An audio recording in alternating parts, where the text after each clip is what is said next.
Well, over the course of the day, there have been people coming to lay flowers here as they continue to pay tribute largely to those police officers who lost their lives, but also the fact that there were 7 people in total who lost their lives in this incident. Someone who had just laid flowers earlier spoke to me about their sadness about the whole incident. But we've also just had a significant update now in the last few moments coming from Cleveland Police around the fact that there was another vehicle that was also involved in the incident over the course of the weekend and the early hours of Saturday, and also about other arrests made. And I just want to walk you through some of that detail that we're getting, which is a kind of extensive update, if you like. So Cleveland Police telling us that they've launched a wide-scale investigation into the criminality which took place prior to the fatal crash which took the lives of 7. They spoke about how in that incident there was a first vehicle because they had received several reports of 2 vehicles being driven dangerously. The first vehicle is believed to be a Volvo XC60, which was witnessed to be ramming properties in the Middlesbrough area. Both vehicles were operating with cloned number plates, so that's also in reference to the Volkswagen Passat, which we know was involved in the accident. But they say that these were picked up by the force's automated number plate recognition technology, which then obviously triggered the pursuit. We know that the Volvo XC60, according to the police involved in initial reports, has been traced and recovered in Middlesbrough as part of a wider policing investigation. They also say that throughout the course of their operation, Cleveland Police were supported by officers from nearby forces, including Durham, Northumbria and North Yorkshire Police, and they say that they worked tirelessly to establish the circumstances which led to the collision. They've also gone on to speak about other arrests and inquiries across the Teesside area, and in this statement they say that 9 men and 3 women aged between 19 and 61 have been arrested on suspicion of several offences, ranging from possession of a firearm to participating in the activities of an organised crime group. They then touch on this wider point, this wider discussion we've been having about TikTok trends and social media trends in which people have recorded themselves driving dangerously. And in the statement, they say that at this current time, there is no evidence to indicate that the filming of the activities that took place on Friday night and Saturday morning has taken place for the purposes of TikTok. They then spoke about how the occupants of the Passat, 4 of those occupants, had previous police convictions. They end their statement by saying that this was a fast-moving and complex investigation with significant links to serious and organised criminal activity. They say that they had a duty to respond and thoroughly investigate the serious criminal activity that resulted in this fatal incident. They then go on to reflect on the lives lost of the officers as well. But this statement is significant, saying another vehicle was involved in the incident on Saturday morning and that it was part of a wider web of organised crime which they are looking into as part of this fast-moving investigation. Shingi, thank you. Appreciate that. In the studio with us still is our policing commentator, Graham Weston. So key to this statement, Graham, Cleveland Police saying they have launched a wide-scale investigation. It's much bigger than we first thought. It seems to be from this, organised criminal activity, they're saying in the statement. So clearly there's a wider network here. Another vehicle has now been identified as being involved in the events at the weekend. It's just moving away from maybe what was initially thought about just social media likes, etc., into criminal activity. 2 vehicles involved, I think from the earlier statement, ramming buildings or ramming premises, etc. So there's clearly organised criminal activity taking place between 2 vehicles. Number of arrests now, 9 men and 3 women for several offences, including organised criminal activity. So I think it shows it's a much wider investigation involving a number of forces in the North East. The other line of inquiry that was speculated for quite some time was that what happened was due to social media and events inside the vehicle being posted online.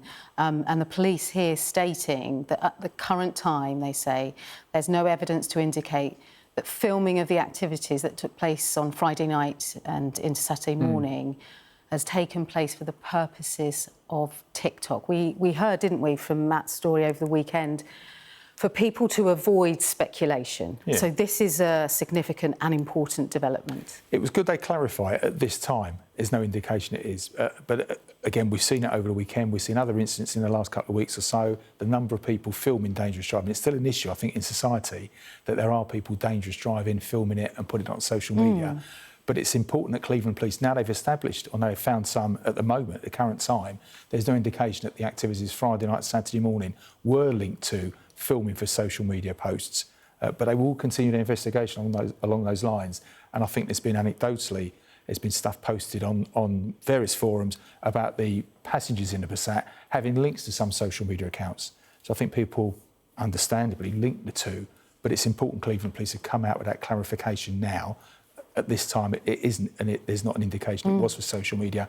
But more importantly, it seems to be linked with organised criminal activity.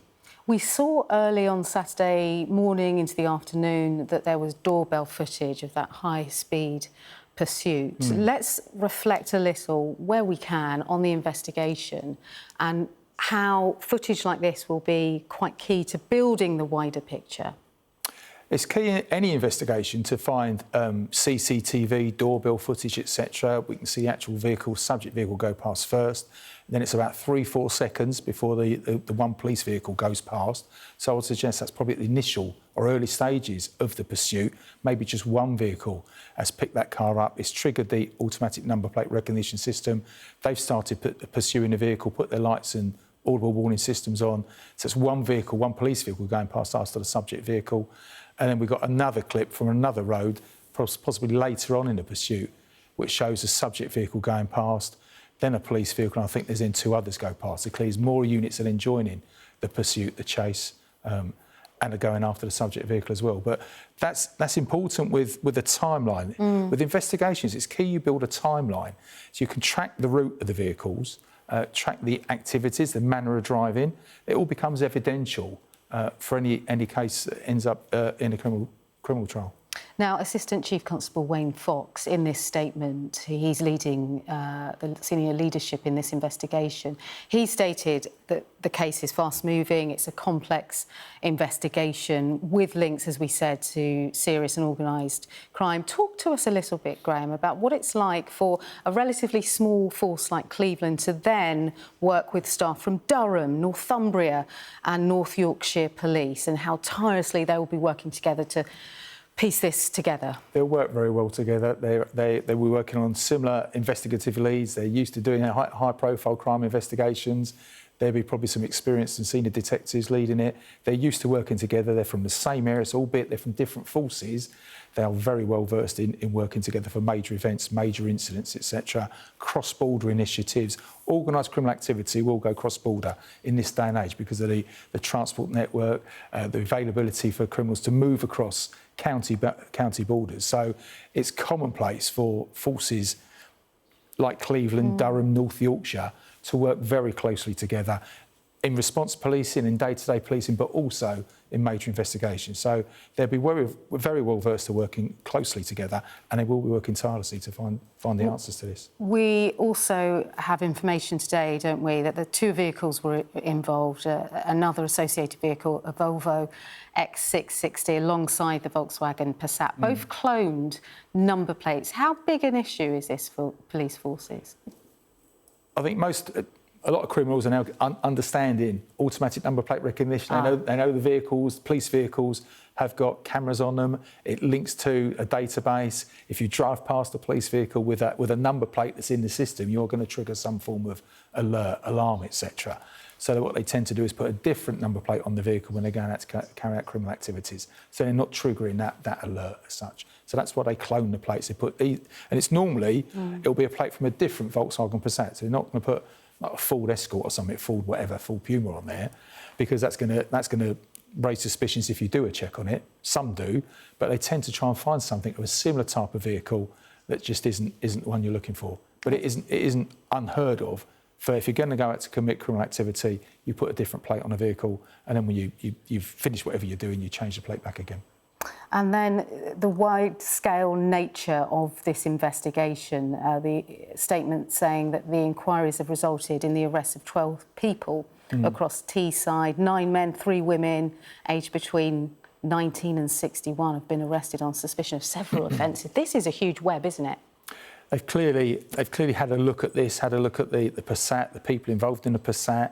They've linked it with the Volvo, as you said, and then looked at the occupants of the Volvo, what activities were carrying on. They've obviously got information, offences being alleged or committed, before the pursuit started and the awful collision.